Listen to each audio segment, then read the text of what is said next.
Then we get to two chapters that I think are probably the most, I'll call them most uncomfortable for people that are new to this idea of power as a good thing. One of which is use your power. Yes.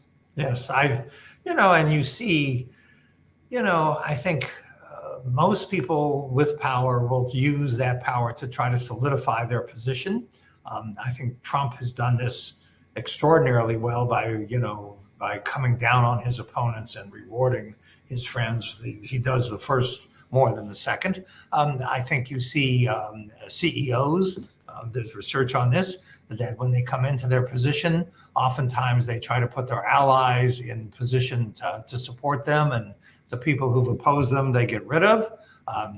Willie Brown, the African-American mayor of San Francisco and the longest running person in the California Assembly, when he won the very bitter race to be Speaker of the California Assembly, he put Howard Berman in Congress, and he put many of his opponents in the state Senate, thereby getting them out of the way, but also, in some sense, treating them well and building closer relationships with them. So I think you do want to solidify your position.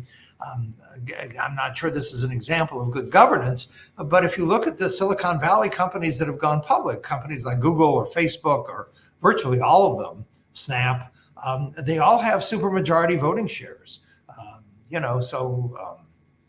Mark Zuckerberg couldn't be fired, no matter how many of the shares of Facebook he actually controls. Exactly. And the percentage of companies with supermajority voting shares has gone up steadily over the last several decades.